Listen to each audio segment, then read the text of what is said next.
Sir जैसा कि देश में चुनावी माहौल चल रहा है और तमाम पार्टियां अभी अपने प्रचार में जुड़ी हैं। बात करें सत्ताधारी पार्टी की तो तमाम वादे 2014 में किए गए थे, झूठे थे, जो कि अब तक कुछ खास ग्राउंड पर दिखा नहीं है। अब ऐसे कुछ नहीं दिखा। तो लगता है आपको जनता इस बेस पर उन्हें चुनेगी? मथुरा में स्थानीय मुद्दे हैं जी, कोई मोदी फैक्टर नहीं, कोई सर्जिकल स्ट्राइक नहीं। हम एक बात पूछना चाहते हैं आपके चैनल के माध्यम से, जब हरिजन एक्ट पे ये अध्यादेश लाए लोकसभा और राज्यसभा में, 3 तलाक पे ये अध्यादेश लाए, तो राम मंदिर पे क्यों नहीं अध्यादेश लाए? वहाँ सुप्रीम कोर्ट की बात मान रहे हैं क्योंकि उनको सूट कर रहा है, इस मुद्दे को जीवित रखना चाहते हैं। तो ये हिंदुओं के विरोधी हैं। इन्होंने हिंदू मंदिर तोड़ा है, मस्जिद नहीं तोड़ी। वो बाबरी मस्जिद नहीं थी, वहाँ पे भगवान राम, जानकी और भक्त हनुमान बैठा हुआ था। मैं जब उसमें ताले लगे तो तब भी दर्शन करके गया, जब ताले खुल गए तब भी दर्शन करने गया, और जब वो कैनवस में आ गए तब भी दर्शन गया। जी सर, बात अगर करें हेमा मालिनी जी की, दावा किया जा रहा है कि हेमा मालिनी जी यहाँ से भाजपा की एक मजबूत प्रत्याशी हैं। पिछली बार कोई मजबूती नहीं है, पहले थी, पहली बार काट की अड़िया बार बार नहीं चढ़ती है। और न उनमें ग्लैमर रहा, न वो ड्रीम गर्ल रही, ठीक है। Now she is old woman, ठीक है।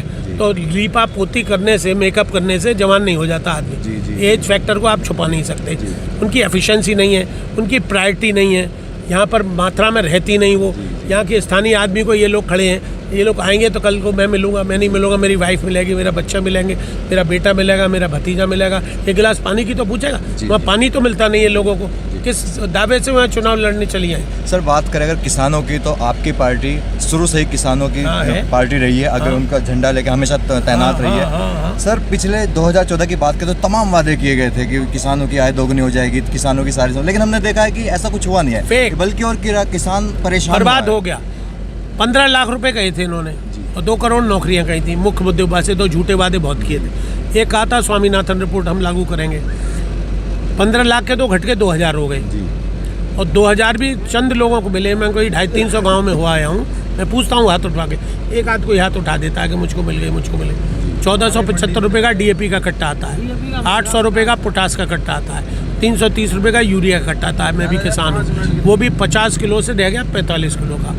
1 बीघे में 3 कट्टे डलते हैं आलू की बुआई में, 3 कट्टे नहीं आएंगे 2000 रुपये। हमको भीख नहीं चाहिए, हमको किसान की उपज का मूल्य चाहिए। स्वामीनाथन की रिपोर्ट लागू करो। अगर मैं, अजीत सिंह जी, जयंत चौधरी जीत के जाएंगे ही ईश्वर की कृपा से और जनता के आशीर्वाद से, तो पहला मुद्दा होगा कि हम इस बात की मांग करेंगे स्वामीनाथन रिपोर्ट लागू करो। जी सर, बात अगर करें कि चलिए मथुरा की जनता अगर आपको चुनती है तो आप मथुरा के लिए क्या बदलाव करेंगे? सर मथुरा के लिए मैं यहाँ पैदा हुआ हूँ, यहाँ बड़ा हुआ हूँ, मैं यहाँ के लोगों की गोदी में खेला हूँ। मैं आज प्रौढ़ अवस्था में भी यहाँ की जनता की 30-32 साल से सेवा कर रहा हूँ। तो मेरी प्रायोरिटी हो गई है सबसे पहली तो जमुना प्रदूषण की मांग है हमारी। हर नेता जाके वहाँ नॉमिनेशन से पहले पूजा करे आता है और करता कुछ है नहीं। हेमा जी भी गई थी, वो आए थे, क्या नाम है, राजनाथ सिंह को कहते हैं कि आप वोट दीजिए, मैं वो करूँगा। छाता शुगर मिल, आज छाता शुगर एक मिल थी वो भी बंद हो गई। जी सर, बात अगर करें गठबंधन की, महागठबंधन की, तो सत्ताधारी पार्टी की तरफ से गठबंधन के बारे में तमाम बयान दिए जा रहे हैं, ठगबंधन है और इस तरीके से फेक एंड फ्रॉड्स। जी तो सर क्या लगता है आपको कि गठबंधन भाजपा को खास तौर से बात करें तो कितनी चुनौती देख पाएगा? सर चुनौती है, 54% वोट है, उनका वोट कहाँ है, वोट शेयर कहाँ है, कहाँ से लड़ रहे हैं वो लोग, किस गलतफहमी में है वो?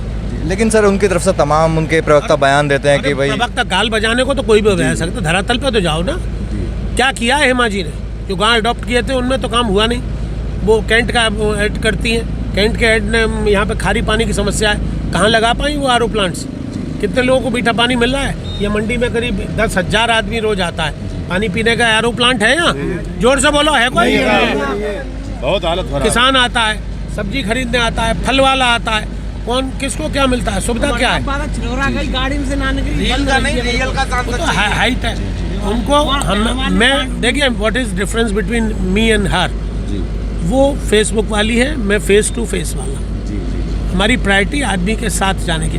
2 बजे भी कोई आदमी आएगा ना तो नरेंद्र सिंह गेट पर खड़ा हुआ मिलेगा जिनकी सेवा के लिए। सर एक सवाल आपसे ये है कि भाई हम तमाम ये दावा किया जा रहा था, उम्मीदें लगाई, अटकलें लगाई जा रही थी कि कांग्रेस भी इस महागठबंधन का हिस्सा होगी, अब ऐसे में वो हो नहीं पाया, तो ऐसे में लगता है आपको सर कांग्रेस का भी प्रत्याशी यहाँ पर खड़े हैं तो वो क्या आपको नुकसान पहुँचाएंगे? बीजेपी को नुकसान पहुँचाएंगे। सर एक आखिरी सवाल, पुलवामा में इतना बड़ा हमला हुआ, देश ने इतना बड़ा दर्द झेला, उसके कहना नहीं चाहिए, पुलवामा में सेंसिटिव इशू, मैं सैन्य और वायु सेना के शौर्य पे कोई संदेह नहीं कर रहा हूँ।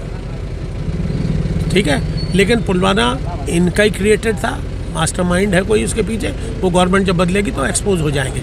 लेकिन आज शहीदों की पत्नियां ये पूछती हैं कि हमें एक लाश तो दिखा दो। हम अपनी पतियों की लाशों पे बिलक बिलक के रोए हैं, हमारे बच्चे अनाथ हो गए, हमारे माँ बाप को लाल लुट गया, देश का शहीद हो गया जवान। आज एक भी लाश हमको दिखा दो ताबूत पे लिपटी हुई। कहाँ हैं लोग जो मरे? मोदी जी ने तो नहीं कहा, खैर शाह जी कहते हैं 300 मर गए, योगी कहता है 250 मर गए, केशव मोहदास मौर्य कह रहे हैं दैट वाज एन एक्सीडेंट, तो और एक आध मंत्री ने कहा कि 400 मर गए। कौन गिनाया जाके उन लाशों को? कहाँ है वो लाशें? एक दिखाओ तो। अभी मैं आपको एक रहस्य उद्घाटन कर रहा हूँ। पाकिस्तान का प्राइम मिनिस्टर आपके सब कॉरेस्पोंडेंटों को लेके बीबीसी वाले ने बताया मुझे, वहाँ गए मौके पे बालाकोट, यहाँ पे हुआ बालाकोट, वहाँ गए। एक आदमी वहाँ पर, एक औरत ने बताया, आदमी तो कोई है ही नहीं वहाँ, एक औरत ने बताया कि एक आदमी इंजर्ड हुआ है कोई। तो ये पानी पे मलाई जमा रहे हैं। प्यास पानी से बुझती है, ओस से नहीं बुझती है। ये ओस है, हम पानी है।